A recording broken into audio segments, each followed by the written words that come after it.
Scottish-born, English-raised, Welsh-named centre who plays for the Stormers in South Africa. As for Australia, a more robust-looking front row now with Seal, Captain Moore and Kepu. A good second row as well. That partnership is building. And a back row now with Pocock starting on the blind side. Lopete Tamani, so impressive recently at number 8. And the one change to the side from last week comes in the back line. What a man to come in. Will Genya, released by Stade Francais, to return at scrum half. On the bench, a 6-2 split for Australia as well. Quick look at them there. 6 forwards and 2 backs to target Scotland in that area later on.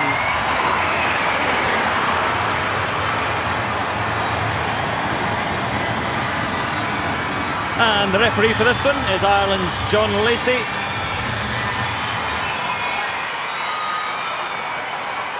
Well, it has been talked about at a great length, of course. Just over a year ago, these two sides were ending a World Cup quarter-final of the very highest drama. What lies in store today as Australia continue their attempt at a Grand Slam tour of the North and Scotland begin their autumn series? And taken down by the giant Rory Arnold, 6'10" of him. He'll look eye to eye with Richie Gray in the second row. And carried in by his partner Adam Coleman. And good early work by Israel Folau, outstanding fullback, and his 50th cap today. Little blind pass out to Kuridrani, the outside centre. So Australia with the early ball. And Genya just got that kick away. And coming forward and taking it well, Finn Russell hurls it back to Hogg.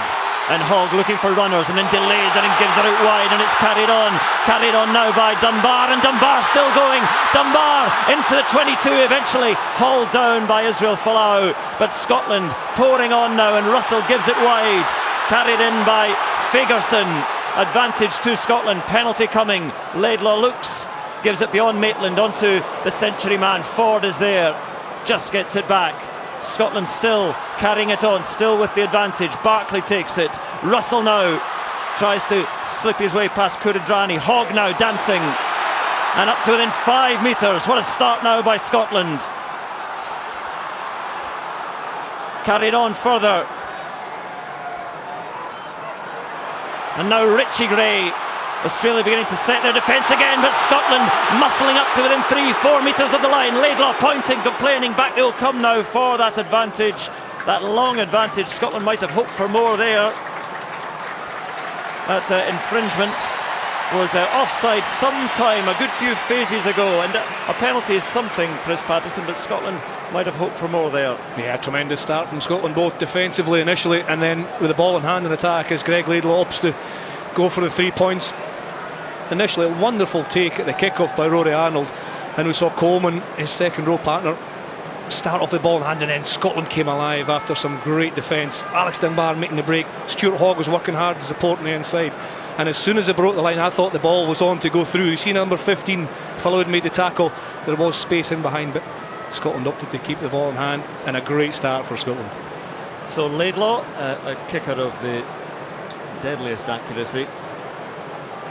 He's landed some of his last 20 with Gloucester. He can go on those kind of runs. This one should not tax him too much. So within 3 minutes, 3 points for Scotland. James Horwell has joined us. It was a bright start initially by Australia, had plenty of ball, but then things turned a bit blue. Yeah, it's a fantastic start from Scotland. I think their ability to counter-attack is probably something that Australia probably weren't expecting. They were probably expecting a little bit of more of a dour game, so I think that's probably caught Australia off on the hop there. It's a great take by Finn Russell from Genya's box kick, because Dane Haled-Petty was up, he was in there, who strikes me as a tremendous high ball catcher, isn't he? Got a couple back against Wales last week, so it's a good start for Finn Russell. I think the aerial battle is a part of the game that Australia felt they might have an advantage. Someone like Folau as well, so good in the air. As Foley gets Australia going again. Oh, and an immediate spill by Ryan Wilson, number 8, so an advantage there. Knock-on advantage, and restarts an area where Scotland have not been too strong in recent matches, but that was a simple mistake by Wilson.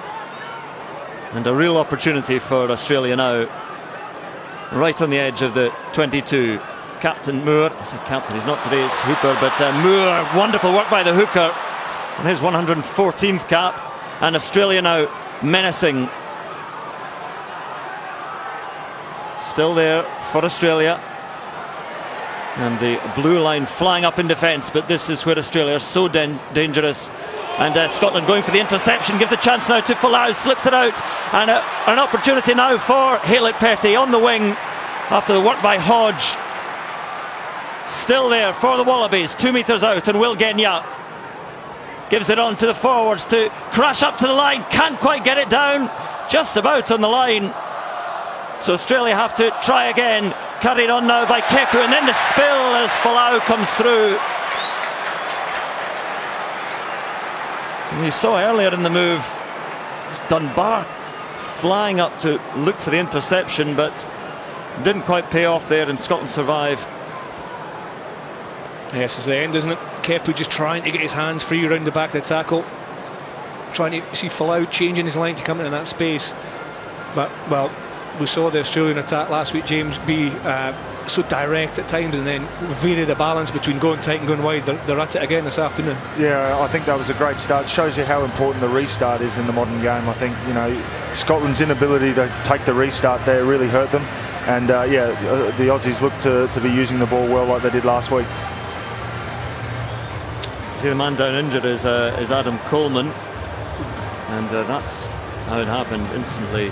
Yeah, it's his left knee, isn't it? Just gets caught trying to hold or help out of the breakdown. And I think Stephen Moore comes in, makes the tackle. Coleman's foot's caught underneath Pocock and Ford. It's great to see him back on his feet.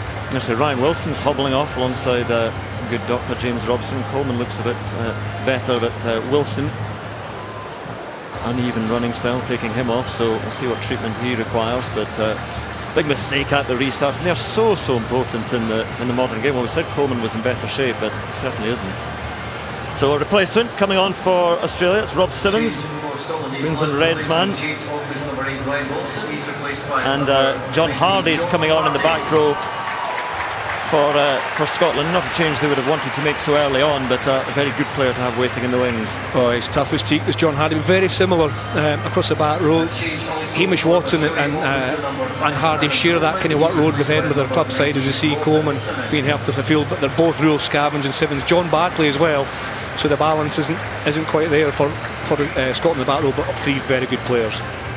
Rob Simmons coming on for Australia, very experienced second row, played a lot of rugby with the Wallabies, and he'll be chomping at the bit for this opportunity. Well, scrums are always interesting. I know some people don't find them, so you see John Barclay's had to go to number 8, so the two real flankers and Watson and Hardy are on the flanks, but the scrum, such a fascinating area today. Australia might feel they have the edge. Nobody really has the edge there, if I'm honest. Good start. Wow. You see this front row, and again, James talked about Australian scrums. They almost come with this reputation as being it's a bit of an area of weakness, but I don't think it is anymore. And you saw against Wales how robust it was. Yeah, it's an area that we've put a lot of work in. You know, with Mario Ledesma as the new scrum coach, an Argentinian, loves a long scrum. So the boys have been working hard with that, definitely. It's a big weight advantage for Australia.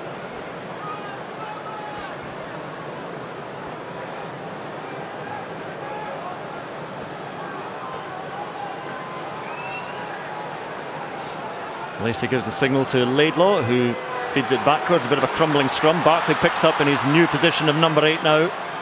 So there's that readjustment to make in the back row. And Scotland try and dig themselves away from deep with Johnny Gray.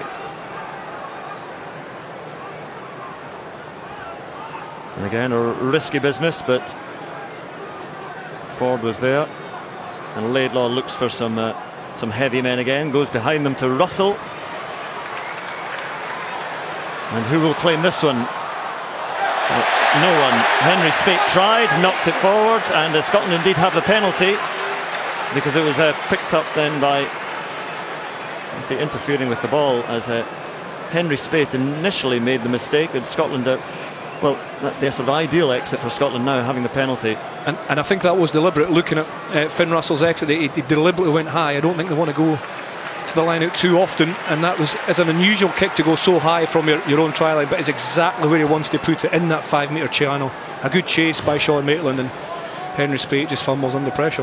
There's Genya getting in the way a bit. Scotland's line out, and Ford, the man in his 100th cap, goes to Richie Gray, and Russell just shapes to pass and then chips, and it's well placed and well taken, and a chance, and there will be a try, and it's Hugh Jones!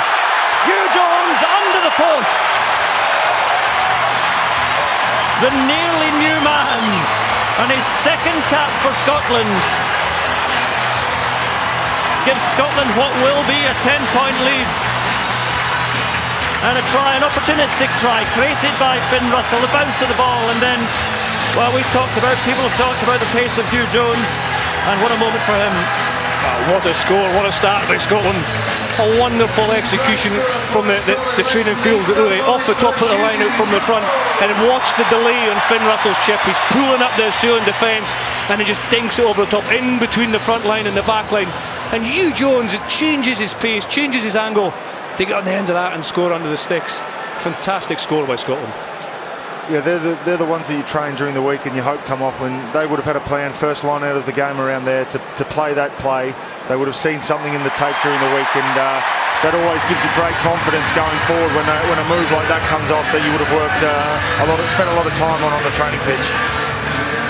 Yeah, Scotland will deliberately see Pocock and Hooper in that defensive line. They don't want to take that on physically. Finn Russell delayed his chip to pull the defence forward and then chip in behind, just almost exactly what they're not looking for. And that's a defence you're looking to stop Hugh Jones getting through here, James, but he changed his line and got end of the ball and scored a wonderful try. Well, a lot of people might not have known the name Hugh Jones. They know his name now. You watch rugby in South Africa.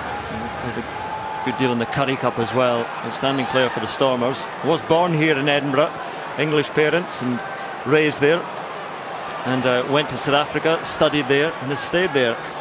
But here he is scoring at Murrayfield again, though the restart goes Australia's way, and a chance from Foley, and then just spills, taken by Hooper, and the referee sees it. So a couple of early mistakes by Australia. We're talking about the difficulty of sides in the Northern Hemisphere hitting the ground running because they're a bit rusty, but it's almost as if Australia look a bit rustier in this one. Yeah, I think Scotland are putting under an immense amount of pressure early on. You can see that their intensity's up. They're really trying to get in Australia's faces, not allowing them the time and space that they had last week, and they're doing a good job. You've seen a couple of handling errors already from the Aussies. So to the scrum again. Oh, that is Bern Cotter smiling. It is. Goodness me. Right, the scrum in Scotland without WP Nell. Willem Nell is missing. He'll be back in a couple of weeks or so. There is Fagerson on the tight head. Outstanding prospect, but just 20. Alistair Dickinson an injury as well, so loose head there. Alan Dell, and Fagerson's side goes down. Penalty to Scotland is the decision from John Lacey. I think they're a little bit lucky there. I think Scott Seo had their tight head under an enormous amount of pressure, and I feel it could have gone the other way as well. You speak as a man who has seen referees' arms go up either way and been a bit baffled. Too many times, mate. Too many times. Well, the early decisions going the way of Scotland.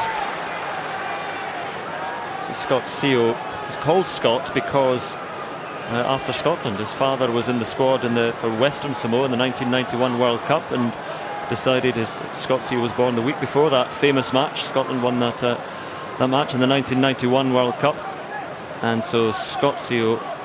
He was actually going to call him Scotland Seo, but I think his wife said, let's just go with Scott. So Scotland again. John Hardy gives it on and making headway again. There's Dunbar onto Laidlaw, onto Russell, and offloading to Richie Gray, who turned around and found no one in front of him for a moment. Then there was Sekope Kepu, and penalty this time to the Wallabies.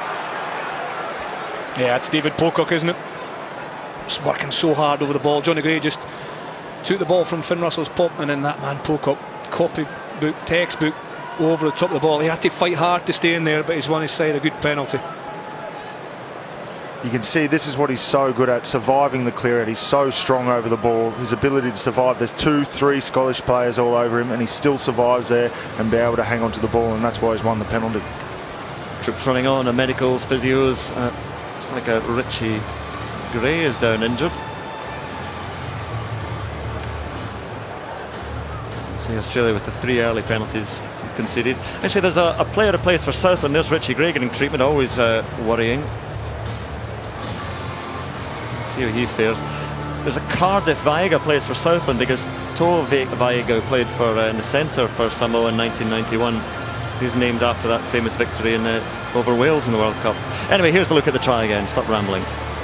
Yeah, it's how quick he changes his line to attack the ball. The ball's in no man's land. It sits up, and he's the first to attack. He gets inside Spate, I think it is, and gets there ahead of Falau, and he deserved his score. Well, while we're watching that, worrying for Scotland, Richie Gray is coming off, and Grant Gilchrist is coming on again. Grant Gilchrist, a very decent replacement, but Richie Gray, a big loss, and changes that Scotland would not have wanted to make so early on as well. But Richie Gray is off, and Grant Gilchrist comes on and into the second row. Say a head injury replacement, so they'll do an assessment. But off he goes for that check, and again the protocols have to be followed. So Australia 12 minutes in, 10 points down, and ball to play with. Genya fires the back line again. Foley gives it on. Falau in the little loop around by Foley. Nice play by Australia, and coming through the middle is Haylett Petty onto Hodge. Beautiful from the Wallabies, and Hodge for the try. A glorious try from Reece Hodge, and Australia strike back. Well, Scotland's try was out of the top drawer, but that's even better by Australia. Again from a line out. All 3 tries in the first half against Wales last week came from line out attack. This is another set piece attack, and Reece Hodge scored one of those last week. He's a great player. He can do everything. He can hit it up, he can distribute, but that was a set piece move, James, out of the top drawer, wasn't it? Yeah, they've continued on from where they were last week. This sort of B zone part of the field from 40 to 22, where they like to attack, they like to use the width. You can see here Foley gets a loop around there, and the Scottish defence are on the back foot from there, and then there's some great offloading there, and Reece Hodge does well here to finish with a couple of Scottish defenders on him. The other thing that's really interesting there is you see Spate and Hodges keeping the width. They're so wide. That means that Sean Maitland can't come in and close the gate. Stuart Hawk's trying to come up from behind. Falau's at second receiver there with a lovely pass back in the loop to Foley. And then Haylett Petty takes the space ahead of him, gets his hands free. I thought Hodges could have given that, but he's got the power to drive over and score. He's done well. I think Spady would have been a little bit upset if he didn't score that, if he didn't give it. Yeah, Reece Hodge again doing the damage, but after this move, you know, again, if you're watching as a neutral, just enjoy the rugby, because Haylett Petty and Hodge linking up, as again you mentioned they did so well in Cardiff last weekend. And Reece Hodge, who's been scoring try after try for the Melbourne Rebels this season, earlier in Super Rugby, does it once more on the international stage, and Foley for the conversion.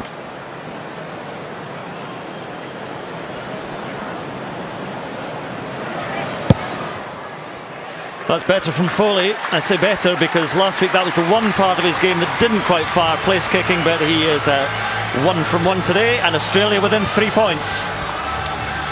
This is just excellent attack, good execution at the line, and then look at the number of options available to the Australian players. Got Foley on the loop, Haylett Petty puts injection, and in there he gets in the space between Jones and Maitland, gets his hands free, and Hodges scores. And the restart. Taken well enough for Australia. There's Henry Spate underneath it, and Falau now always dangerous but well watched.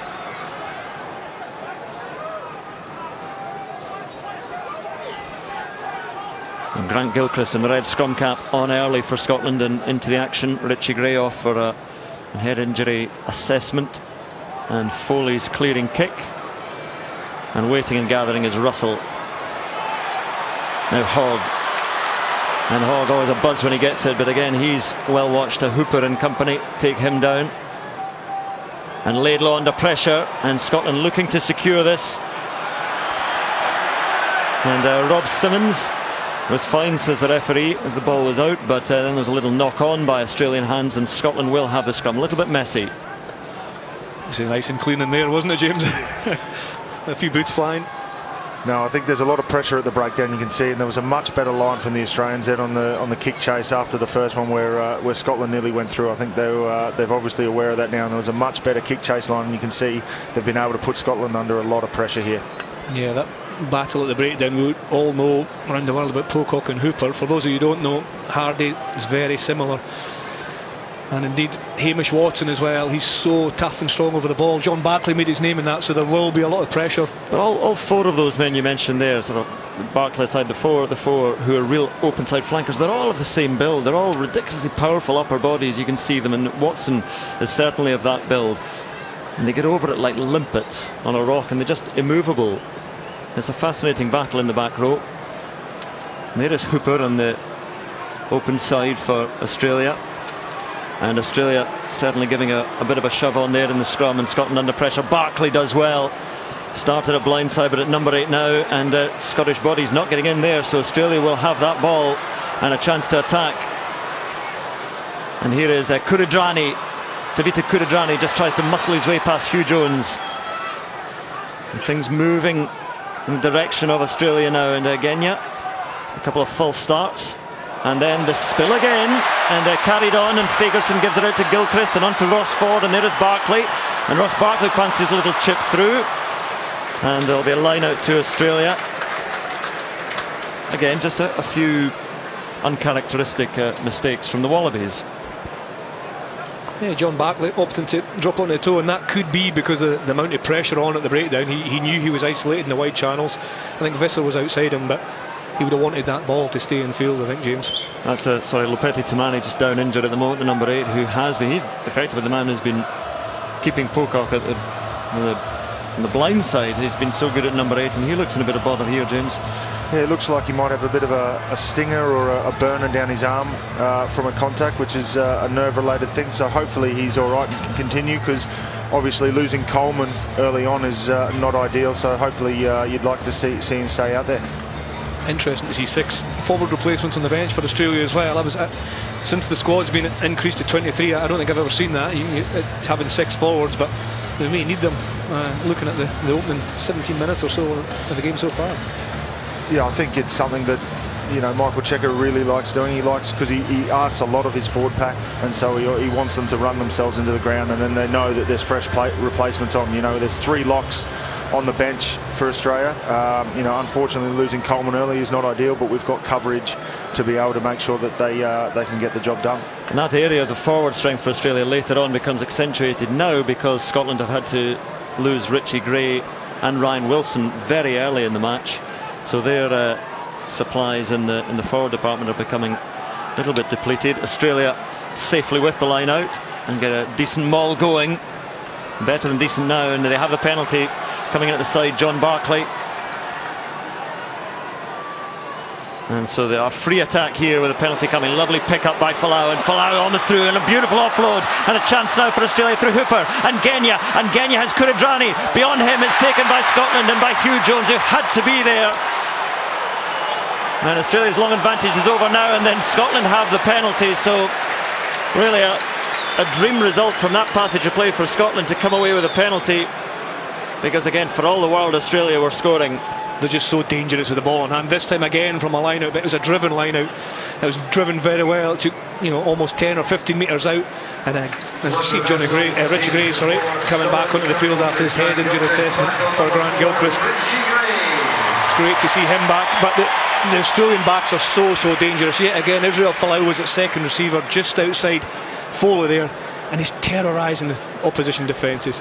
Just a reminder exactly what happened there with Richard Gray. When you have the head injury assessment, you have a maximum of 10 minutes. You have to go through certain protocols, certain tests, and if you pass those tests under medical supervision, you're allowed back on. It's an area they're very closely observant on in rugby, of course, with head knocks, and Richie Gray is back on, so Grant Gilchrist off.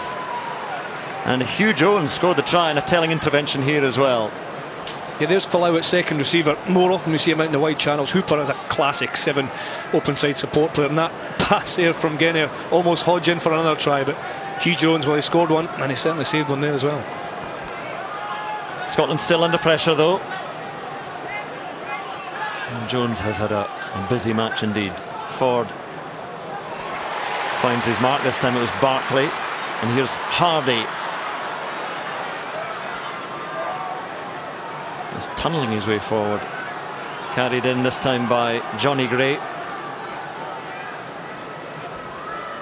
Russell Sends it high. Not too much distance on it. A wonderful take by Genya this time. Scrum half leaping high in Australia with an opportunity once more.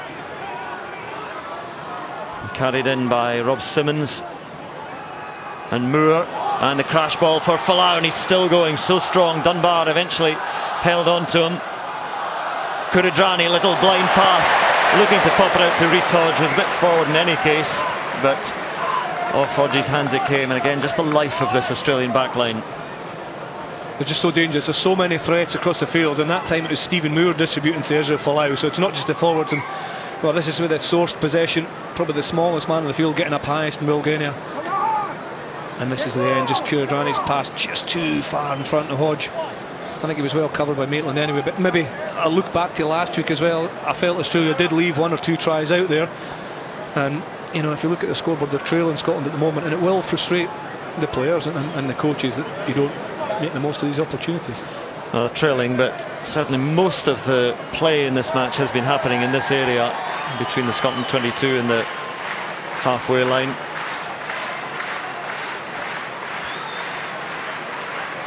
And the Australian coaching staff watching on and watching a scrum, which again I think they believe has the edge. Hitler flinging that to the back of the scrum, and a penalty to Australia this time. And as much as for the penalty it immediately yields, it also gives that confidence as well going forward. And it quite often happens at the end of scrums where one side is the upper hand. Someone will get a tap on the head as if to say we've got you, and that other player will respond. Fagerson was in there. I think that's a great mental boost for the Aussies at scrum time. I think the last one they were a little bit unlucky not to get some reward their way, so they feel that they're getting on top there, and as the game progresses they'll really look to turn the screws there, and that's a good win for the Australian tight five. This is Manuel Ledesma claiming the penalty for his work as well, but yeah, I agree, James. Scott Seo really won the penalty there, helped I think by Pocock on that blind side as well, really firing his loose head proper into the scrum. Cheka with some instructions. Really keep the coaches in glass boxes here at Murrayfield. They have been damaged in the past, James, I have to say that. I'm sure Michael Cheika will be on his best behaviour today, hopefully. So Foley 1 from 1 so far, and this to draw level.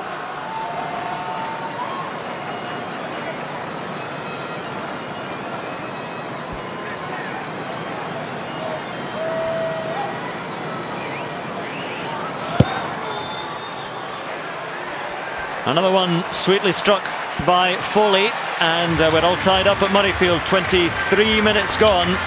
I'd say the scores are even, but Australia certainly with the upper hand at the moment. That was a lovely strike, wasn't it, by Foley? His radar was a little bit out last week, but Mick Burns sitting in that glass coach's box, you run about with the Australians, a wizard as a kicker coach. I worked with him for a long time, and certainly put a lot of work in with Foley this week, and Foley's came up, kicked really well so far. Again, it's down Spates Channel. It takes it in the feeds in Australia. Look to clear. Look to run. And again, making good ground. Rhys Hodge. Genya slips his way past Laidlaw. Then hit by Fagerson.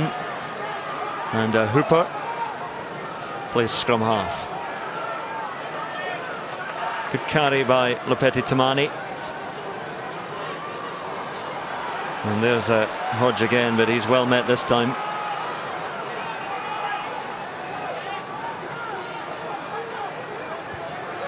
So Genya goes a little bit longer, and Hogg waiting. Hasn't had too much to do recently. A little bit of ground in front of him here. And again, Murrayfield lifts the volume. And he's taken down by Moore, chopped around the legs. Russell flings it out wide. Visser to no one. Jones has to get back and does well. Russell wandering around looking for options, and Hogg there.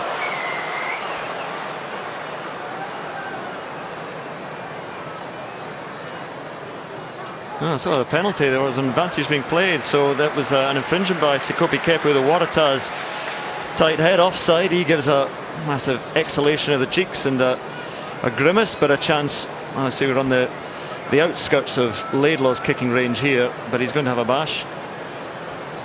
Yeah, I think it's the right decision. It's the right thing to do. Just after, having a 10 points to nil lead, and Australia coming back with make it 10-all. I think it's the right thing to do, and also just gives you more time in the opposition territory if it does fall short or fail to go over. Yeah, Scotland haven't been down this end in the field for a while, so if they can come away with any points here, they'll be seen as a win for them, and then once again puts them ahead on the scoreboard. They've certainly got some big kickers out there. Russell can give it a bash and Hogg can knock them over from 55 metres, but Laidlaw has the accuracy. Again, he's stretching his range here.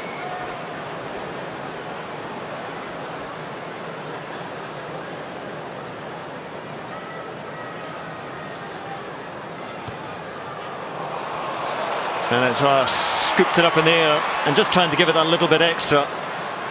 And Hodge with the clearance and taken in by Maitland. And Sean Maitland in great form for Saracens this season, his new club after leaving London Irish. And Johnny Gray gives it on to Ford. And Barkley to Russell, to Hogg. And Hogg to Hugh Jones and Visser. And Tim Visser still going. And deep into the 22, Scotland there for the first time in a while. And there is Hamish Watson.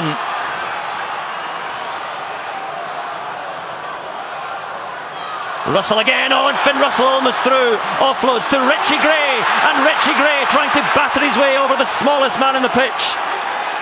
Wide it goes now from Scotland through Fagerson, and on to Hugh Jones, and Jones is in again!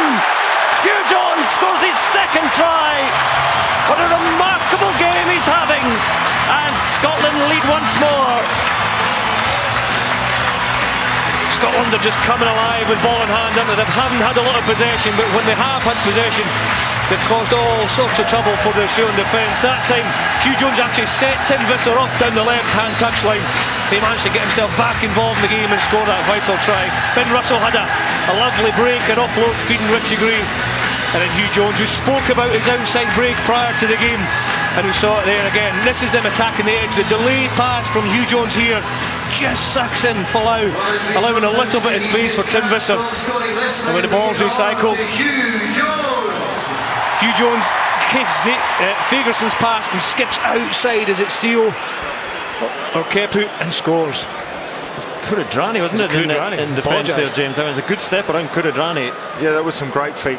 Tavita's an excellent defender, and he'll be disappointed with himself after that one. But I think it was great lead-up play. Tim Visser down the left-hand flank, who's been doing a lot of that for Quins this year, my teammate at Harlequins. So he's been excellent for us, and you can see him there. When he gets any type of space, he's a big man, but he shifts well, and he did a great job there and really set the Australian defence on the back foot.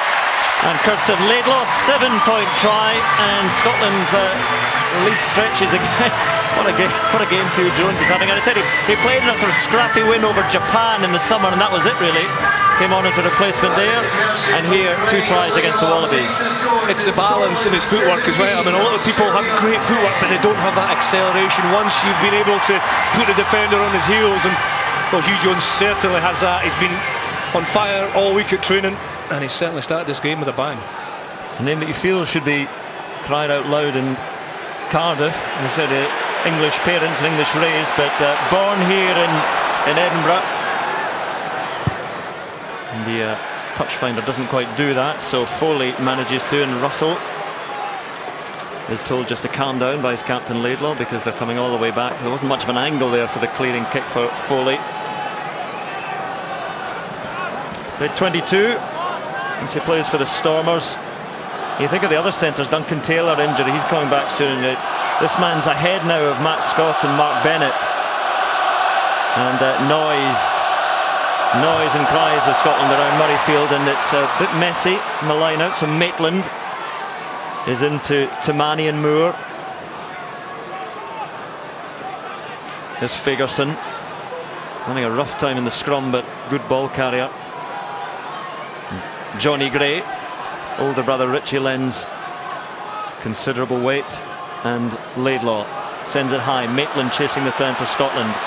Backwards it comes to Hamish Watson on his own now, and he just bounces off Foley. Not a huge man, Watson, but immensely powerful. He does that for Edinburgh time and time again. Forward to Russell, and Scotland attacking again through Dunbar. Johnny Gray just looking at a little chip through from Jones, and Visser trying to keep it in play. Out it goes eventually, and it goes Australia's way, but some invention from Scotland. Absolutely.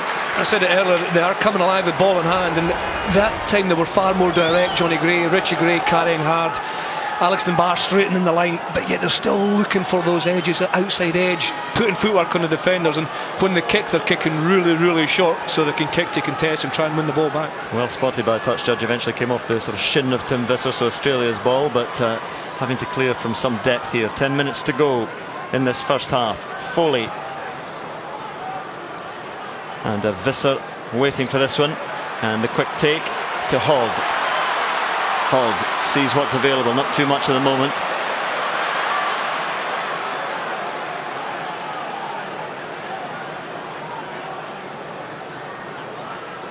Fagerson with Johnny Gray and Richie Gray behind him as ballast. And Scotland making some inroads. There's Barkley and Russell, and there is Hamish Watson again, well taken down by Rhys Hodge. And again the battle on the ground now ends in a penalty for Australia. Good work by the Wallabies. And it's Pocock again. He gets into that position so quickly, and once again he's very hard to move once he's down there, and wins a very important penalty for the Wallabies.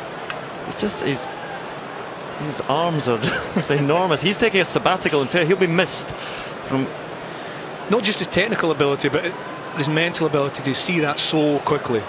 His strength keeps him in there, but he actually gets in there so quickly. He knew that was happening. He knew Hamish Watson was getting just half a yard, breaking the line, and he's in and over the ball. And then look what it's earned now for the Wallabies. A line out deep inside the Scotland 22. He's so valuable.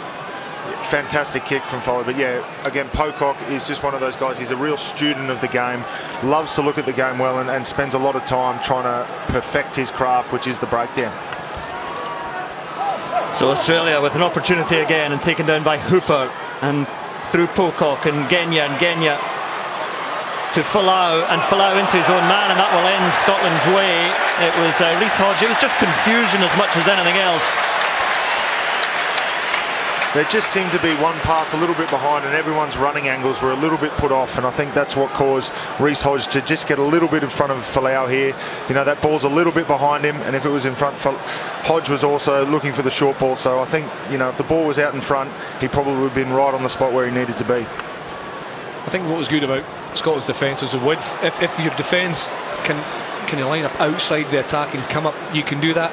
Whereas last week, I don't want to keep going back to Wales last week, Wales seemed really quite narrow in defence, and that would have been okay because Folau would have gotten the outside, but there's good width by Hugh Jones there, and he came up pretty hard, and well, I think he'll be happy.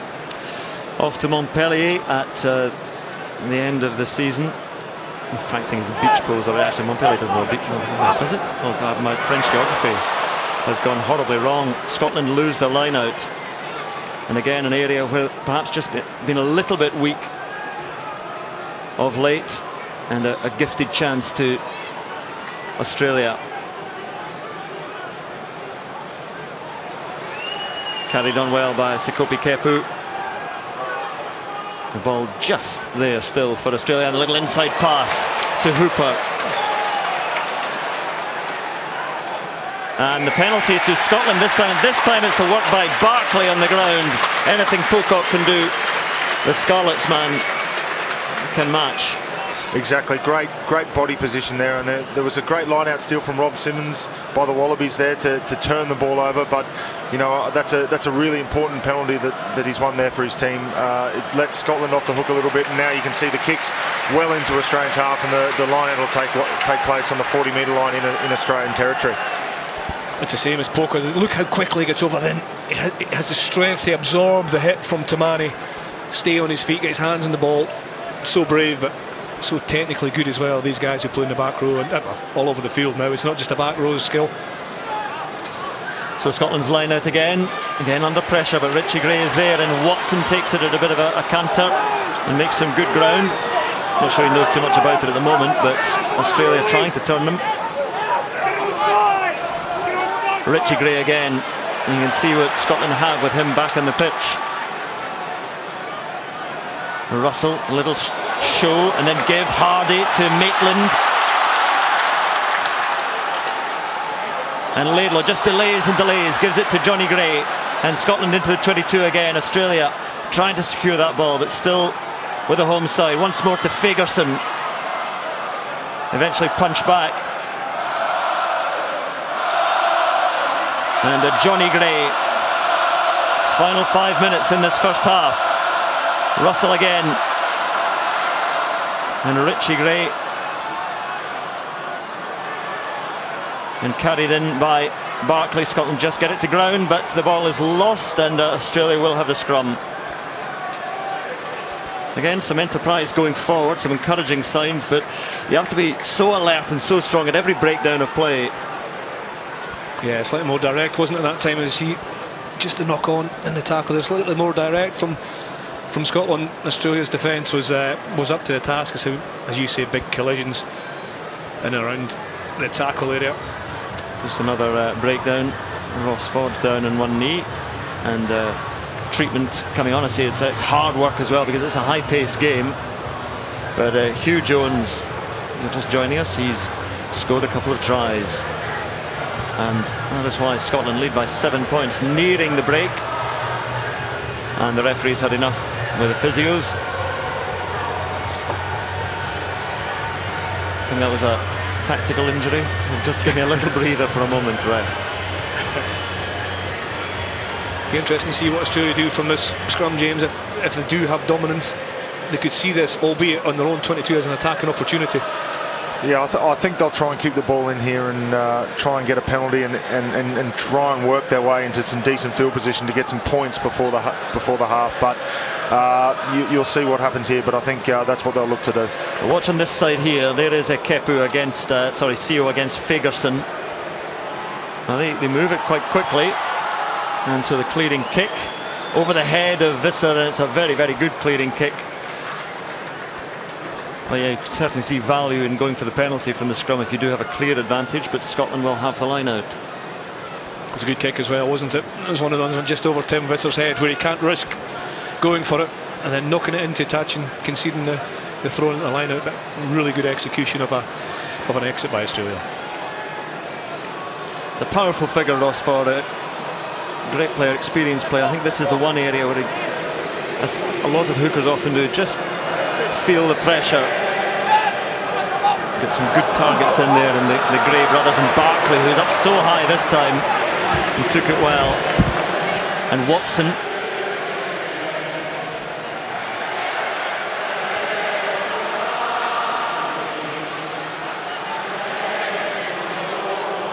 Strains of flower of Scotland around Murrayfield. Bit of a moment's thought from Richie Gray. Laidlaw pointing in complaint, but the ball there for Scotland. And well taken by Hewlett Petty, gets it away well enough, although it had to be a big leap from Folau to take it. Then the step, and keeps that ball alive. And Tavita Kuridrani, danger now. And Australia on the march, but good covering defence by Scotland. Genya then slips it out. And Australia making good ground. Taken in by Lopeti Tamani, the Rebels number 8.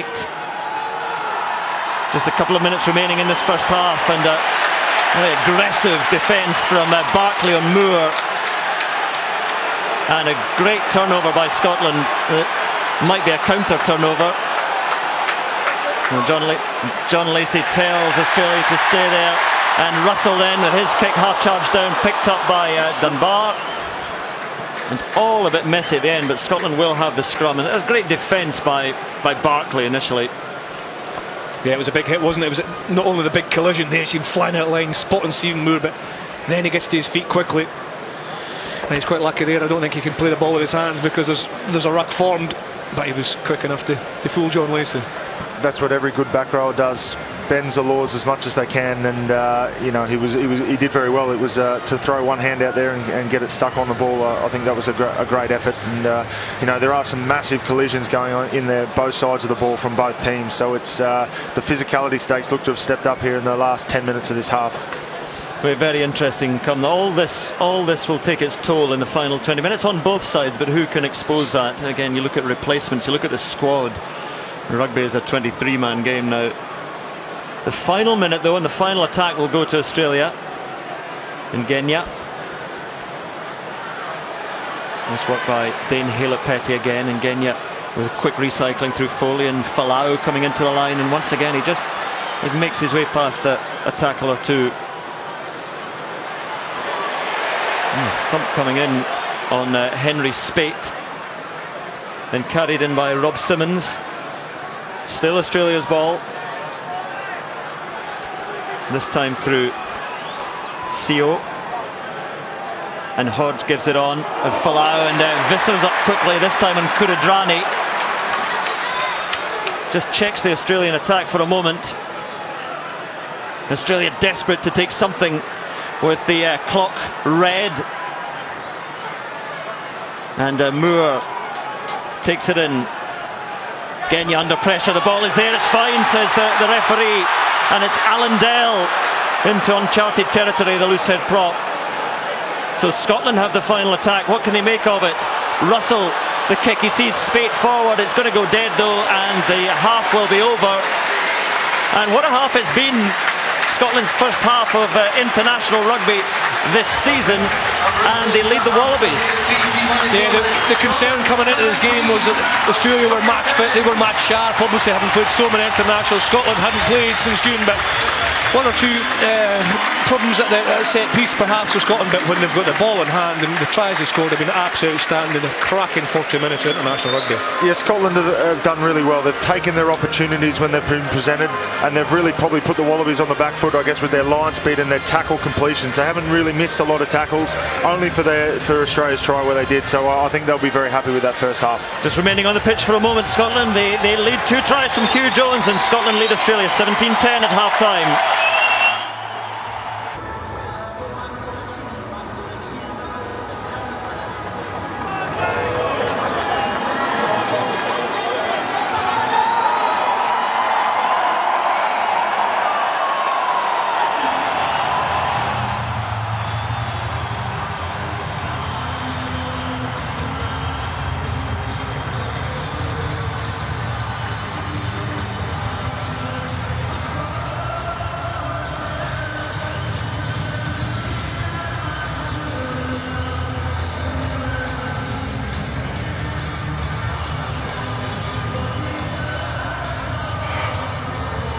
Good start, John.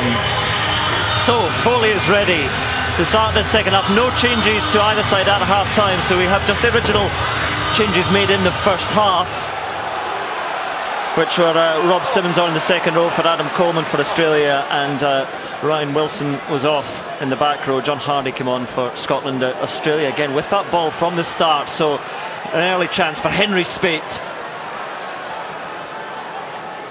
And restarts still an area of some concern for Scotland, and Australia have the penalty. Not rolling away. Well, where Scotland were at fault for the restart in the first half, you couldn't fault really Scotland there. An incredible piece of skill by Falau to win back the short kick by Foley, and then as the ball's recycled, I think it was Hardy that was penalised, and it's the first opportunity for points in the second half to the Australians. Great start for Australia. Win the restart back and then get the first opportunity to put points on the board in the second half. This will be a real mental boost for them going forward, to be able to put points, get within one score, and to be able to take the lead. And I think it could be an important kick for Bernard Foley coming up. So Adam Coleman on the sidelines with crutches by his side, so that's not good going forward for Coleman, and changes have to be made in the second row for Australia, because they were starting to build a partnership, Rory Arnold and Adam Coleman, and Checker watching on as Bernard Foley prepares to try and find the first points of this second half.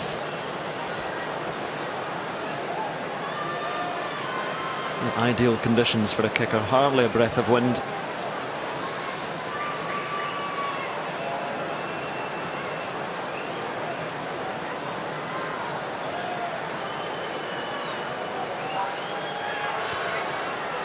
He's kicking well today, 3 from 3, and whittling away at the lead of Scotland at the start of the second half. It's a 4-point game with just 2 minutes played after the break. Another really nice strike, wasn't by Foley. Difficult just after half time. Remember, you've been sitting in the junior, been tightening up and cooling down for the last 15 minutes or so, and he comes out and does that. And Australia were kicking at 64% over the last 12 months, and something that probably needed to be addressed, and Foley, well, he's done that today. So Russell with the restart for Scotland, but taken well, very well by Arnold, and carried in by his new second row partner, Rob Simmons. And deep it goes, and Hodge with a huge thump. Hogg just sends it low, straight to the chest of Hodge again, and out it goes into the east stand, and Scotland's ball. I wonder if that was a sign of a change, a slight change in game plan there. We saw in the first half any long kicks to Scotland, they got back in numbers, and the look to take Australia on. Where that time Stuart Hogg was looking for territory, looking for to chip away at Australia, but Hodge was up to it with a good clearance kick. Well, you know, against a side of the quality of Australia, you can't in any way sit on a lead and hope that the game is going to come to you. You have to keep trying to score more and more, because Australia probably are. Good take by Johnny Gray. And Pocock being told to get out of there by Lacey. So Laidlaw does. And Richie Gray gets to ground. You see Hardy and the strength of the man. What a risky offload. Maitland had to do well there. And Figerson lays it back. And Barkley.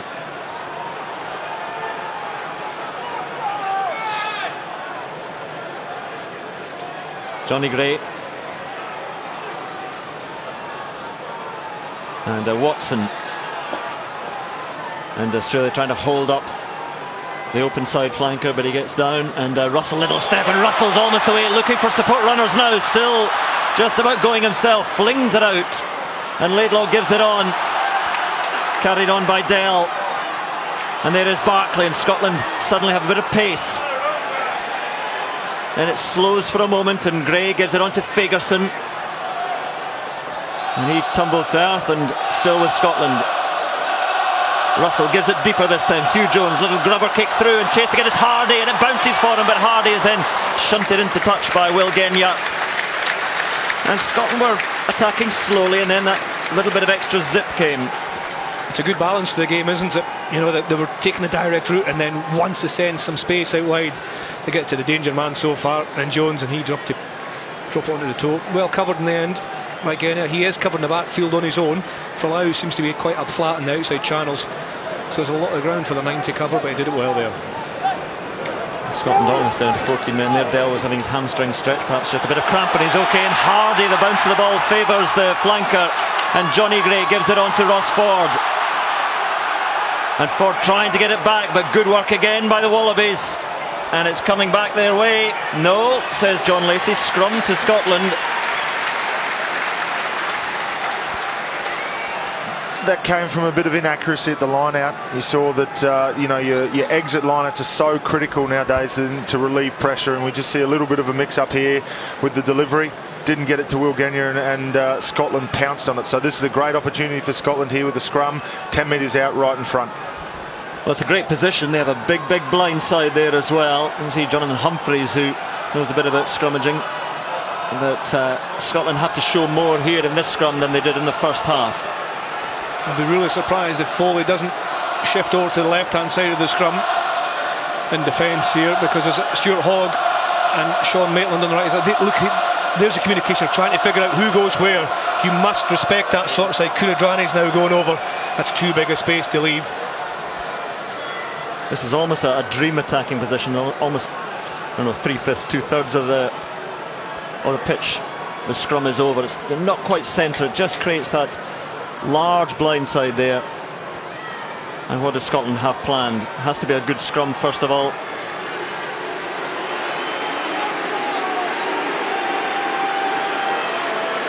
Pretty solid. Scotland's beginning to slip a bit though now. They really have to move that ball, so Laidlaw does just that. Scotland then from the back foot, and Hogg almost threw himself, and Hogg up to within 3 metres of the line. The acceleration he has, and now Scotland come through the forwards, and the Gray brothers to the line, and Johnny Gray has it down. The referee looking, Scotland celebrating, and the TMO will look at it. But you do well to stop the Gray brothers. And that's the sort of positive question. Any reason not to award the try? So you have to prove doubt.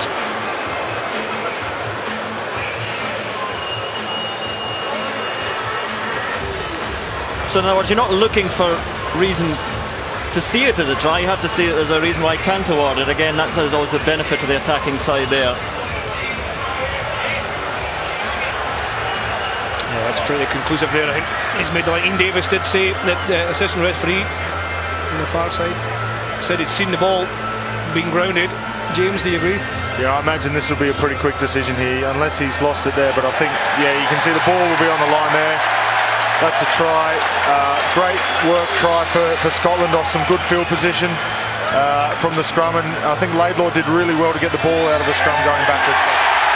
Simon McDowell says just that, the TMO, and Scotland, well, Australia had the first points of the second half, Scotland have the first try, and they moved beyond 20 points. And the platform was the scrum, wasn't it? Scotland just held long enough. Allendale, Ross Forbes, Xander Fagerson setting the platform. Greg Laidlaw opted to go right, and Stuart Hogg was just seething pace up to the 2 or 3 yards of the line. And Johnny Gray, a nice angle, a good hard ball carry. He managed to reach the line, and another try for Scotland. So from the celebration and the noise to the more hushed tones for Greg Laidlaw's conversion attempt.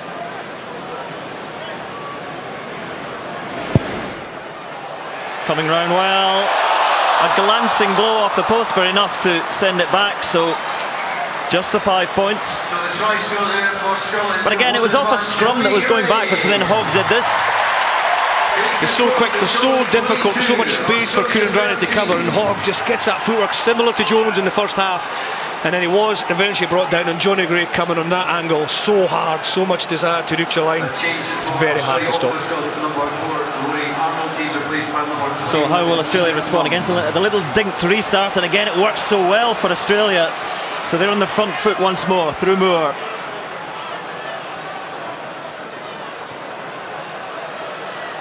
And then Lopeti Tamani.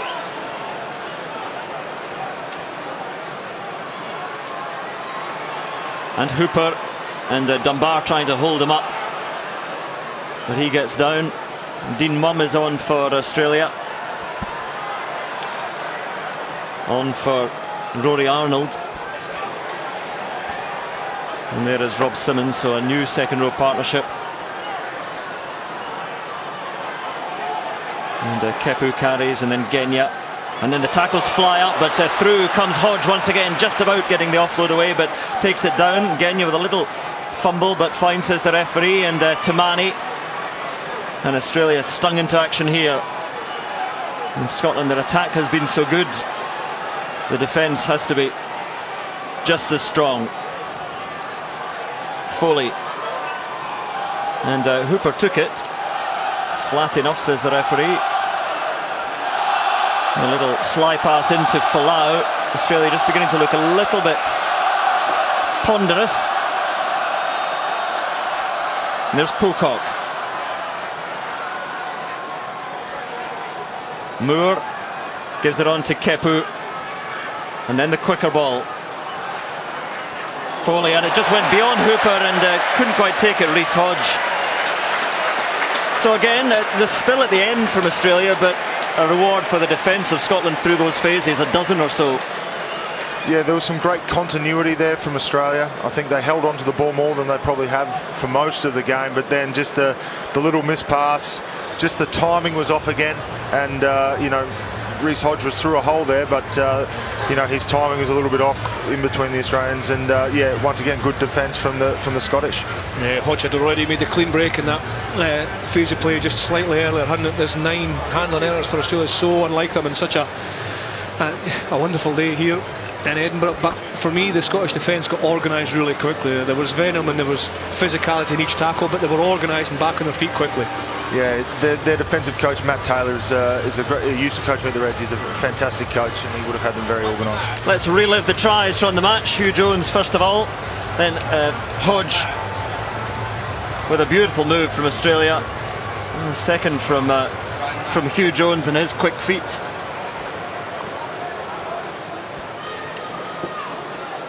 And there's Johnny Gray. That's a beautiful contrast to rugby, isn't it? The sublime skill, the fast foot of Hugh Jones gaining you 5 points, and then the sheer power and determination of Johnny Gray picking up 5 as well. Now a chance for the Wallabies to put the pressure on the Scotland scrum here.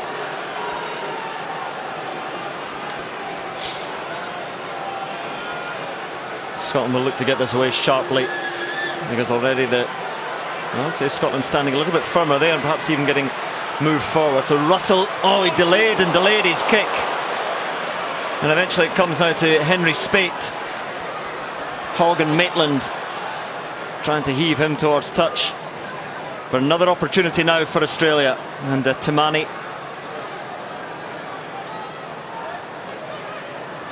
Scott Seo, and Australia making good ground again. Kuridrani finds support now, and Dane Haylett-Petty with a step infield. He finds support from Folau. So Hail Mary pass, but Ross Ford is there for Scotland. It was hopeful from Folau, and just a little chipped clearance, and Scotland will still be under pressure here. Australia's line out, but it could have been worse, could have been better for Australia. There's some sublime pieces of skill in there.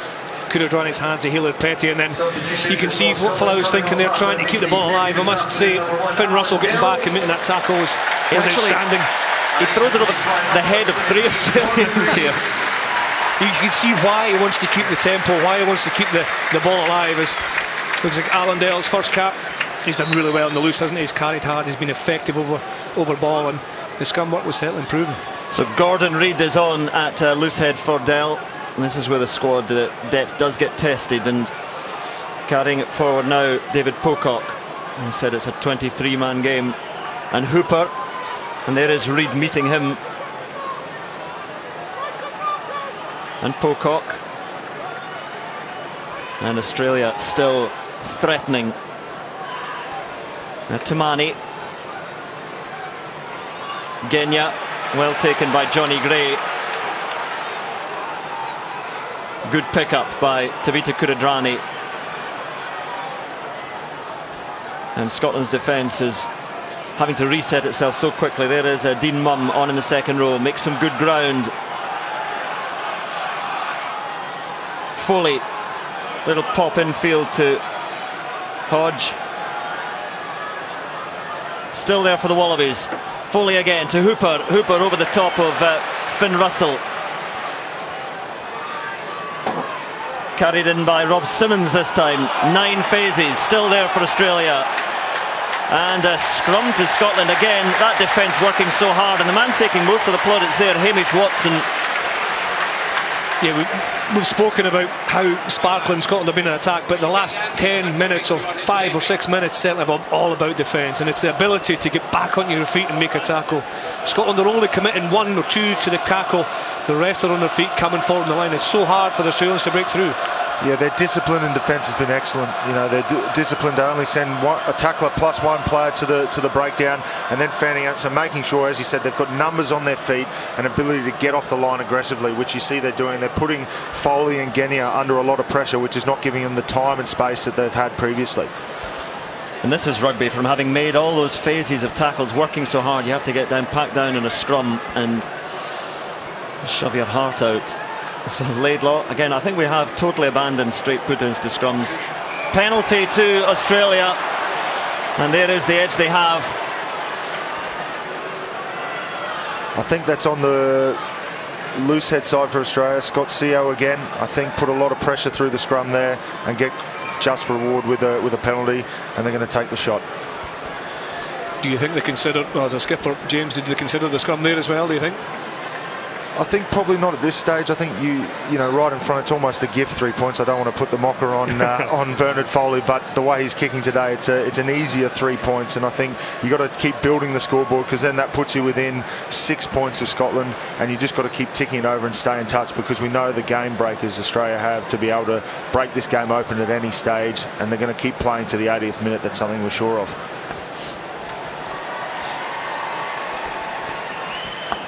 So Foley, who has been very, very accurate indeed today, and this probably the most straightforward of his kicks so far.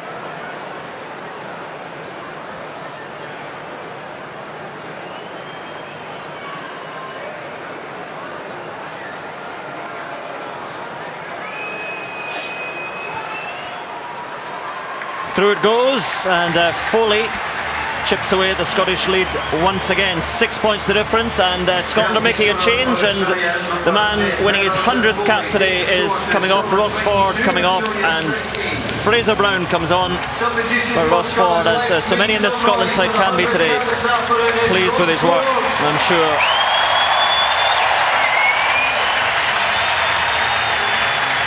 Chasing down Chris Patterson at the top of the Scotland's most capped list.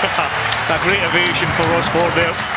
Fantastic to see. He really, really deserves that, and he will go on to make many, many more. You hope 8 more. I might have to dig the boots out again, aren't I? No chance. The restart gathered safely by Australia again, but for some depth now Foley has to clear. That's a very, very useful kick indeed. It's Scotland's line out, but it's just inside their own half. So what a crucial player he's become to Australia, Foley. And they've got Quade Cooper waiting on the bench. And Cooper's covering a multitude of positions today with that 6-2 split. You can see where Foley defends as well. It's unusual to see the 10, the first receiver, defending in that 5-metre channel, but you can see him in there. They want to protect him because he's so valuable to how Australia play and how he pulls the strings. He's comfortable when he's up flat. You see Johnny Gray getting a bit of treatment as well, and there's 101. There's one for Alan Dell, who did really well in his first cap, and 100 for Ross Ford. And he's such a quiet, unassuming guy, but a fierce competitor and a delighted. Couldn't happen to a nicer bloke. One thing that Ross Ford brings as well is he's sort of the modern breed of hooker who is as big and strong as a prop. They don't really hook, they're there to do a sort of front rower's work. And he started as a back row player, all his age grades right up until, you know, the senior rugby. He was a 6, he was a blind side, and he made that transition to the front row. So Brown is replacement, and it comes eventually to Hardy. And Laidlaw lays it back, Barclay into play scrum half. Oh no, somebody's taken it away from Gordon Reid, and then a penalty to Australia.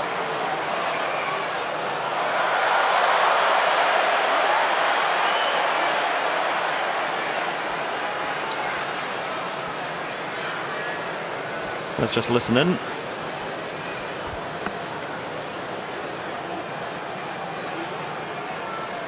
So an error of judgment from Gordon Reid, which might be costly for Scotland. I think surprised everyone, not least John Barclay there. Because he was bound in the ruck, he can't reach back and take the ball. That's exactly right. You can't be in front of the last man of the breakdown and reach back and pick up the ball. That's a new edict that's come in the last couple of years from World Rugby. So Australia suddenly in a promising attacking position again. The line-out just comes back to them. And now they'll try and get a bit of a maul going. Sideways and down. So Genya gives it wide, and Folau has been so busy coming into the line, carried in there by Dean Mumm. And dangerous times again for Scotland, right on the edge of the 22. There's Pocock. Hamish Watson trying to hold him up. Pocock's been de-scrum capped. So Genya fires the backline again. Foley gives it a bit deeper to Folau, and Folau just slipping through and tries to get that ball away. Hugh Jones was there, and the ball loose, and eventually I think Barclay's laying it back. Look, back it comes to Hogg, and Hogg steps around one man just to buy himself a bit more time and then unleash that huge boot spiralling through the Edinburgh air, and that is Well, they've just strained something there, stretching things out, but that's very good clearance from Hogg. That's an excellent clearance kick, but we'll go back maybe 5 minutes in the game. There's 2 turnovers for Folau. He's trying to force the game. We said before, James, you could understand why he's trying to keep the ball alive, but surely there you should be looking after that. Yeah, I think the patience that Australia aren't showing in attack is hurting them a little bit. They need to be a lot more patient through especially in that A zone inside that 22. Long it goes, and it's stolen, but then knocked forward by Hardy. Not this time for the flanker. Into the final quarter of the match we head. A 6-point lead for Scotland, but mostly Australia's ball, mostly their territory.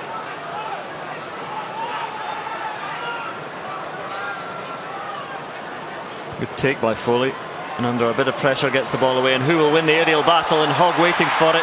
Folau says he was obstructed as he was bearing down on it. And Scotland have the ball, but under pressure again. And I think Hardy's down injured for Scotland. So Scotland with 14 men at the moment. Wide it goes, a bit of space for Visser. But Tamani is there, and Visser tries to scut his way inside. Hooper takes him down. Hooper sticks a toe in, but still Scotland's ball. Still Hardy down injured. Gordon Reid.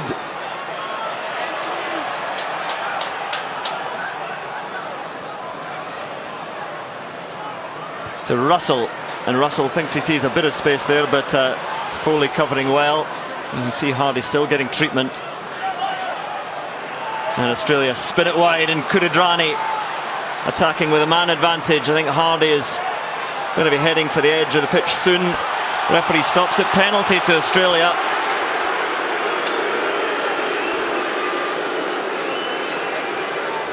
That's Sean Barkley that's penalised. That's a really tight call. They said it's going straight to floor. He's off his feet, so we'll have a look to see if his hands are on the ground. Just thinking as well, as we look at the action areas in the second half, the cover now for Scotland, because just hidden there is John Hardy, who's going to be coming off on a stretcher soon, which is very sad news for him and slightly worrying for Scotland, because Ryan Wilson went off early in the game.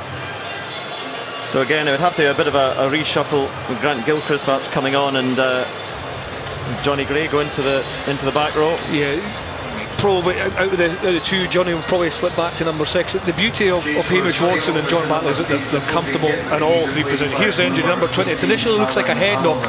There's a pick and go there, and then his leg just gets caught underneath him. Whether his head knock ends up maybe stunning him a little bit, and then, well, that's horrible, isn't it? He's damaged his left knee, and it's really not nice to see, but he's under the best care. The Dr. James Robson and the Red there, and the medical staff here with Scottish Rugby, but he's tough. He's tough as teak, but that is a really horrible injury. That's a shame. Played well as well since coming on, and again a great back row option for Scotland, but going forward, and again with that kind of injury, it looks like that might be some time. Not nice to see. So they will have that change with Grant Gilchrist coming on, and I would imagine it would be Johnny Gray moving into the back row. But again, thoughts with John Hardy. All rugby players, because it can happen so innocuously, but an injury will keep you out for some time. Unfortunately, it's a sad part of our sport. You know, the disappointing thing is an injury. He's played some great rugby today, but it is part of the game, and we saw one earlier with Coleman, who's been in great form. He went off with what looked like a nasty leg injury, so hopefully it's not as bad as it looks, and we can see him back on the field very soon. So from the penalty after all that to Australia, the clearing kick from Rhys Hodge will give Australia that attacking position. And that 6-point lead of Scotland's is looking fragile because of the amount of play that Australia have had, and now Scotland are having to improvise their pack a little bit. Pressure there on Hooper as he took the ball. But once more it has to be strong Scottish defence.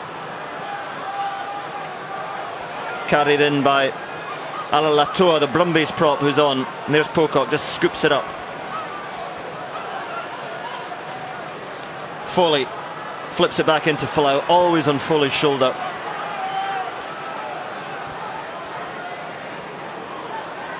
Just thumping away at the Scottish door again. Scotland trying to turn Pocock, and a penalty to Scotland again. The defence in many areas for Scotland has been so impressive today. Yeah, it's Fraser Brown this time, and I get so similar. There's so many these players who are so strong over the ball, and Fraser Brown, again a former back rower, converted to hooker, he comes in, he gets over the ball, gets his foot past the ball, it allows him to be strong enough and survive the clear out. Fantastic work there. You know, it's a difficult spot to be, and I think the ball, as it shifted to Pocock, Will Skelton got a little bit in front of him and wasn't able there to get the clear out as quickly as possible, and that's all it takes in Test rugby. It's just a fraction of a second and they're there over the ball in good position. It's often fool's gold, isn't it, where you think you've maybe got half a yard and then you're just falling into the trap of the defender knowing you're coming and getting in over the ball and getting there before your support.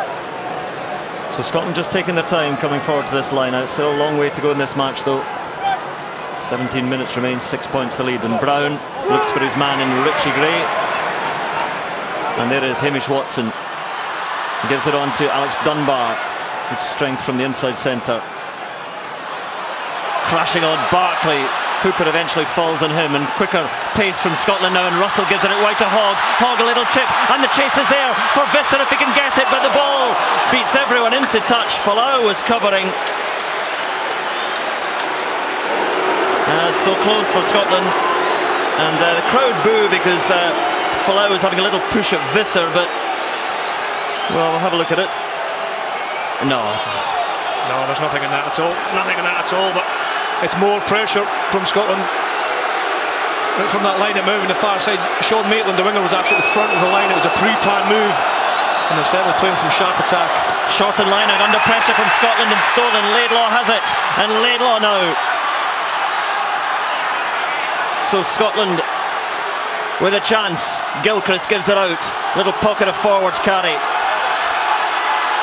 Reid spreads it wide. Hamish Watson, gold shirts flying up on him, and Scotland going backwards. Watson trying to free himself, gives it to Laidlaw, to Gilchrist. Gilchrist almost straight through. Gilchrist punches a hole. Reid now, and well, the penalty to Australia, spotted by the touch judge. A bit of crossing.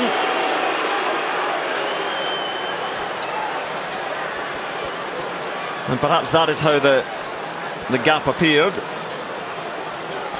Unlucky for Scotland there. You know, there was a great passage of play after stealing the line out. Really pressure line out there for Australia, and Richie Gray got it well. It was Gilchrist that spied the gap, then he was just outside Richie Gray. He has to make a better effort to get out of the way of that. Simmons can't make the tackle because of the actions of Richie Gray. And it's eagle eye, well spotted by the assistant referee. You know, sometimes they go unnoticed, but if you're 6'10", blonde hair. Australia's line out better this time, and the Maul just walking forward, and suddenly it's Australia's attack. 15 minutes remaining in this game. Folau gives it on to Hodge, to Spate, and Spate watched by Maitland, but ground is made by Australia. Little fumble backwards, says the referee. Kuridrani, and Kuridrani, everyone almost stopped for a moment thinking that was forward, but Watson eventually got to him. But you see where Australia are now through Alalatua. Foley and Pocock taken down by Finn Russell. Pocock regathers. Spate gives it on, flat passing to Skelton. And the giant Waratahs man on the pitch making his presence felt. Moore, and ground being made by the Wallabies up to the edge of the 22. Spate now coming forward. Australia launching decoy runners. Foley gives it on to the giant Skelton, met by Richie Gray. What a clash. And there is Alalatua, and still Australia inch their way forward. Foley, little pop back into Folau. Who else? Genya, Foley, and the pass just in the tackle. They can't quite get it away. Scotland's ball, just looking for that final sly pass, Australia, and a couple of times it's gone wrong. Russell clears, and Scotland breathe, and the clock ticks away, and Murrayfield is abuzz. It's the same again, isn't it? Scotland's defence, so brave, so courageous, so well organised, popping back on the feet, but they're being tested. And this is where the force in the pass between Foley and Hodge, it's a good line, but it just, I'm not sure if there's a hand gets in. Does Finn Russell get his hand in there? I'm not sure, but if you're in doubt, 10 metres from the opposition line, you keep the ball, you look after possession. Xander Fagerson is off and Murray Lowe comes on in the Scotland tight head. So all change in the front row now, and Will Genya hobbling off. Again, a good man to come on, Nick Phipps, but Genya's not going off yet. Ball a bit loose. Kudadrani finds it eventually. Scotland have to tackle and tackle again. There's a long 13 minutes remaining, and a penalty to Australia this time as well. You could hear the referee say tackle only, wanting the player to release, and the Scottish player didn't let go of the ball, so he was left with no doubt to make that decision. And here's a big opportunity for Australia to see what they do. And it looks like they're going for the line out, so they're looking for the try. Big decision. Nick Phipps waiting to come on at scrum half, but it's a fairly straightforward 3 points. But they sense weakness now, Australia, and that's a very, very good kick from Foley. Wow. If you make that decision, you have to go for broke with a kick, and he's done that bang on the 5 metre line. I'm surprised. I thought they would have gone for goal, but with that outcome from their kick, then the pressure's back on Scotland. So will Scotland challenge this line out? No, they wait for the Australian man to take it in Skelton, and then Scotland try and set their defence and move them towards touch. Ball still there though for Australia. Great work by Wallabies, advantage to Australia as well, and then the hand comes in, so there'll be penalty to the Wallabies, and the referee will beginning to lose a little bit of patience, as a few are out there. Might just be a chat from the referee here to Greg Laidlaw. We can hear Simon McDowell coming in there, the TMO, saying, looking to check foul play.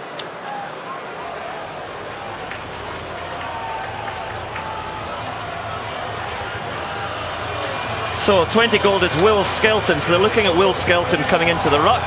The big screens inside Murrayfield, and Will Skelton is enormous, and so we'll have a look to see if he's entered illegally. I think we'll be looking at a charging penalty.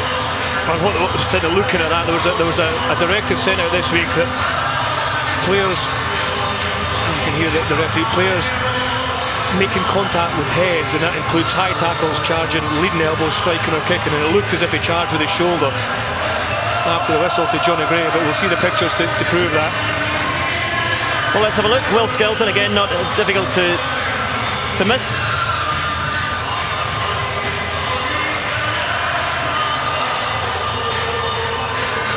So watch number 20, Will Skelton. He's actually on the ground just now. Up he rises. Oh, right, okay. On Johnny Gray by Will Skelton, 140 kilos of him. So let's hear what Simon McDowell and John Lacey think, but just wondering what you chaps think. Yeah, look, it's one of those ones that you can't sort of do it, something like that out in the open. It was probably unnecessary, and you hate to see an opportunity like that ruined for a thing like that. I don't think anyone was hurt from it, but in the end, it doesn't look good, and the referee looks like he's going to make a decision here, and I think it's going to go against Australia. Yeah, it's charging, isn't it? It's a clear yellow card, at least. Well, it's foolish. Again, we stress these things. I was going to say they look worse in slow motion, but even in real time that looked bad from Skelton, just because of the way he led with his shoulder. So that's 140 kilos leaving the field for 10 minutes. That's just about his game done, and foolish as much as anything else, James. Yeah, it's disappointing to have such a great attacking opportunity ruined by something like that. You know, he's obviously, this is his first time in the team for a little while, so he's keen to make an impact. He's keen to make a difference, and the excitement levels are up, and he just probably went a little bit too far there. And now the Wallabies have got to defend with 14 men for 10 minutes. It's such a crucial area of the field to clear out, and they're looking to make the game as safe as possible. So when you clear out, you have to use your arms. You can't lead with the shoulder, and that was a clear lead into Johnny Gray.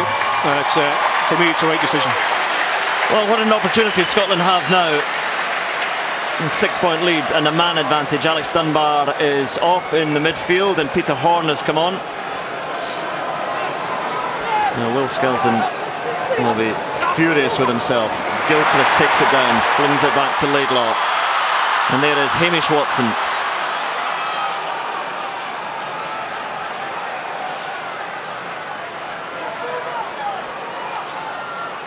Gilchrist.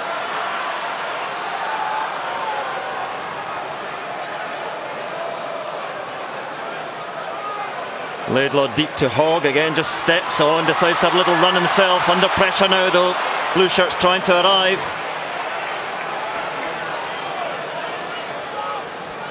There's Johnny Gray.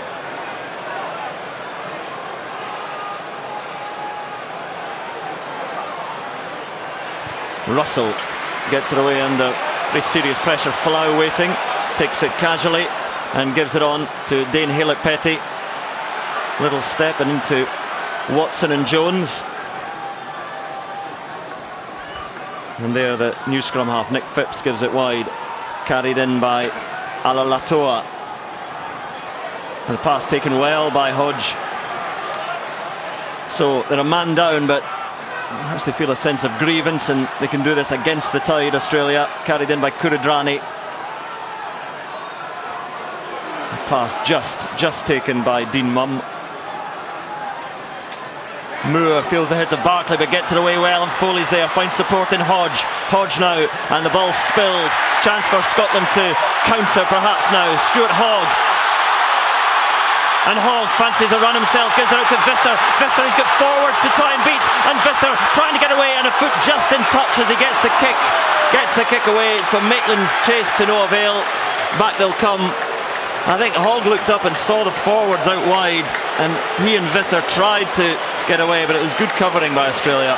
Great coverage from Dean Mumm. He's a very quick player, he's deceivingly quick, and Tim Visser's seen a forward coming across and he's thought he'd have him for all money, but Dean Mumm's done a great effort there, and he's put a foot on touch and forced a turnover in crucial position, which could have been very dangerous for the Wallabies. It was good scanning by Stuart Hogg, wasn't it? Everyone in front of us here in the West Stand was pointing furiously to kick downfield, but he knew there was space on the edge, keeping calm under all this pressure. And well, so you said already said, James, Dean Mumm, really good tackle, and Tim Visser.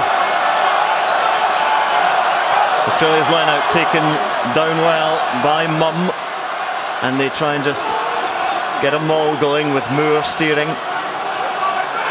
Not going anywhere just now, and then slip to Phipps, scoops it high. Visser coming forward, beautiful take by Dane Halett-Petty. So Australia again, Foley and Hodge tries to pick it up. Jones complains that he was obstructed, but Australia's ball. 8 minutes to go, and John Barclay this time penalised. And a talking to. So last warning for John Barclay. He's been effective, so effective, John Barclay, in around the breakdown, and just as he took the ball, John Leslie said he's off your feet, 6, leave it, but it was almost simultaneously with his action, so he couldn't then pull out of his action as he's getting his warning. The warning that is his last time. If he does it again, he'll be going with a yellow card. But that's how back row players play, right in the edge. So Tom Robertson is on for Scott Seo in the front row for Australia. And Australia's ball again. Taken down by Hooper once more through Pocock, and there is Robertson. Quick pass, Phipps, and Kuridrani took it well behind him. An advantage to Australia as well. Penalty coming, Phipps. So Australia a man down, but still they have the ball. Still they have all the momentum. Halett-Petty looking for this one, takes it out wide. Owen takes the challenge as well, and Hogg, well, looked to take the man in the air, but Pocock carries it in. Still advantage to Australia. Carried in by Simmons. Phipps gives it out to Moore. And there was back for the advantage. Well, it seems a little bit closer to the posts than where the initial offence was, but he's checking with his touch judge.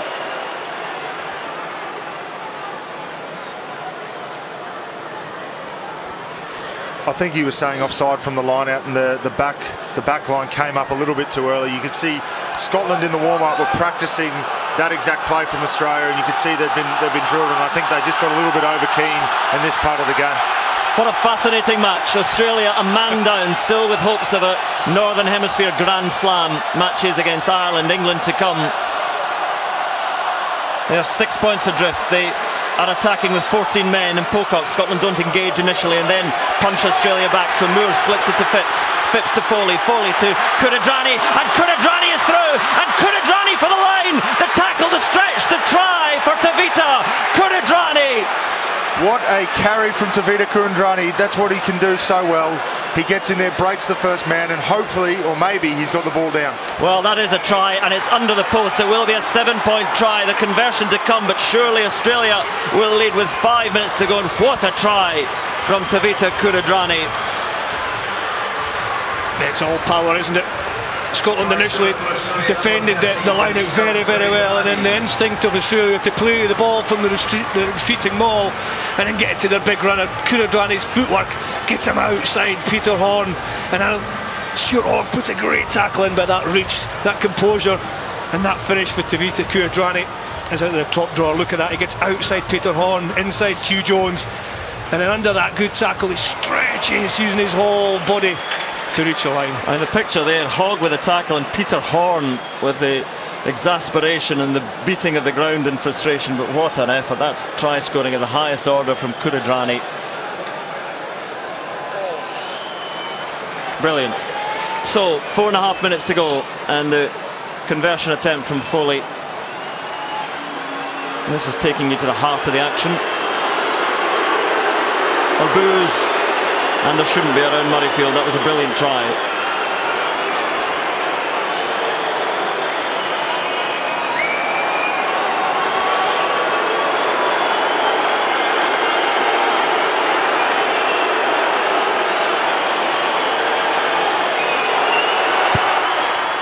Through it goes from Foley. 4 minutes to go, and Australia lead at Murrayfield.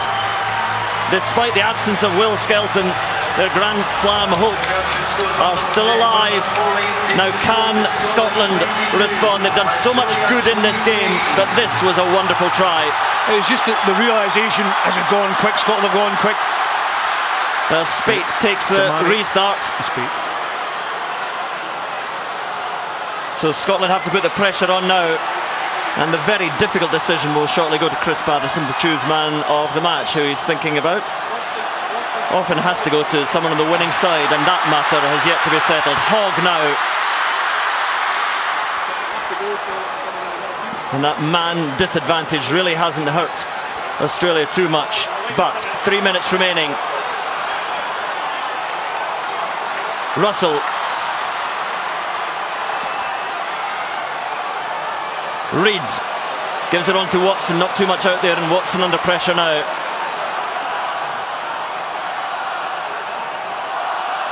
Barkley slips it to Gilchrist, and Kuridrani with a physical tackle. Cries of support around Murrayfield as Horne tries to slip through. Barkley to Johnny Gray, to Russell, to Gilchrist, but all behind the gain line. 6 phases, and now looking for space out wide. Jones to Hogg, who has to jig and reset himself. Australia's defence being tested, but equal to it at the moment. Johnny Gray. Scotland, a penalty would do them. 2 minutes to go, and wide it goes to Watson. Again, great defence, and the ball lost forward, and Australia's ball. Wonderful defence by the Wallabies.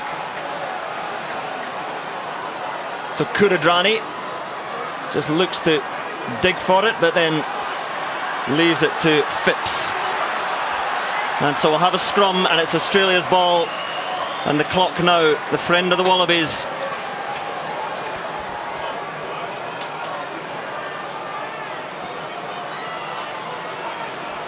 Yeah, look, I think that's shown some great patience there against Scotland, and just in the end, the little handling error has made that come undone. And Will Skelton comes back on for the last minute and a half. He'll be looking to make a difference now. And in that time, in his sin binning, Australia have scored a converted try. So again, sometimes it could. I mean, the momentum was with Australia anyway, but it really did seem to galvanise Australia. And Vern Cotter, how dearly he would love the New Zealander, a win over Australia. But everything now slowing down for the Wallabies. They're in no rush. And for so much of this game, Scotland have led. So well have they played. But with a minute to go, everything is in favour of Australia.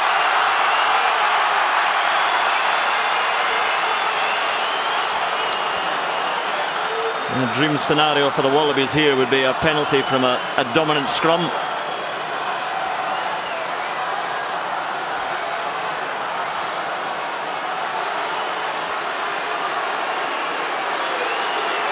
And Scotland getting a bit of a shove, and then it crumples, and Australia have it, and they have the... Well, no, John Lacey looks as if he was about to give the penalty, then gave scrum again. But again, the clock continues to tick. That's a good result for Australia to have a reset. As you said, takes time off the clock, and then it'll be this will probably be the last play. Quickly, man of the match. Well, such a tough call, but Hugh Jones has been outstanding. He scored 2 tries. He saved a try as well. Some of the guys in the Australian back row have been absolutely outstanding. It looks like they're going to go ahead and win the game. Pocock, Hooper, but for me, the man of the match is Hugh Jones. And the clock is red, so one final scrum for Australia will do it. Scotland will hope for the miracle of a penalty somehow, that they could knock over anything. Free kick to Scotland.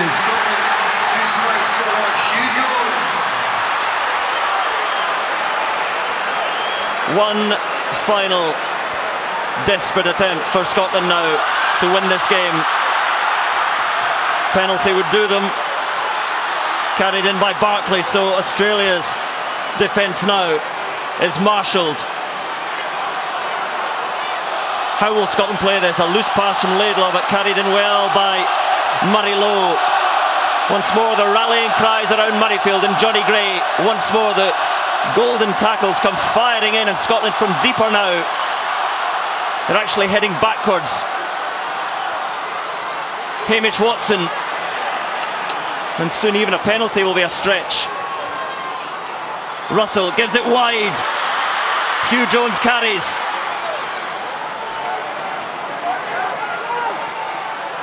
Johnny Gray, some tired bodies and indecision now for Scotland. And Australia's defence continues to send them back. Gilchrist looking for options.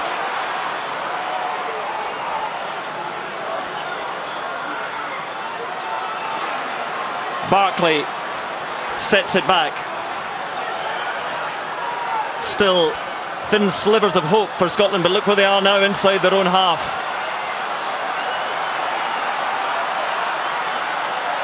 Comes back slowly, and Australia's defensive line is solid.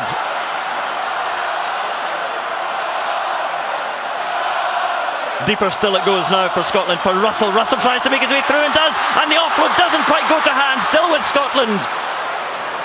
One pass that was needed. There has to be ambition, but care as well, as Gordon Reid carries it on. On to Hogg now. Little step, Hogg, and Scotland make ground again. Fraser Brown, hands secure on the ball, laid back now. Australia competing for it, but Laidlaw with quicker ball to play with. Watson gives it wide to Russell, on to Barkley. Barkley, a little slip, and picked up by Visser, and Visser trying to keep it alive. Still there just for Scotland. Near enough 3 minutes of dead time, and Richie Gray into the fray again. Russell.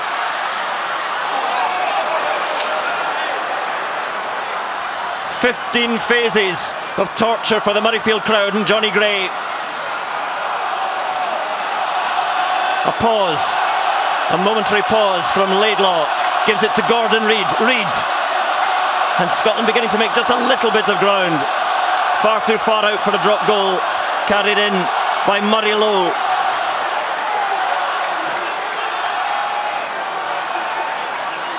Once more, Hugh Jones. Laid back and then lost, and then out, and then gone. And hope for Scotland over. The victory for Australia. It ends after 19 phases of trying, of battering away at the Australian defence. It ends in defeat, it ends in smiles and celebrations for Australia, for the Wallabies, and beaten men on the ground for Scotland. But what a match, what a match. What a test match. Great team Murrayfield, incredible. The players are out on their feet, you see them there, the Scottish guys. 3 minutes of added time after the whistle. Credit to the Australian defence, Shane, they really stood up to it there as Scotland threw absolutely everything at them. 3 tries for Scotland, 2 for Australia, and what a game.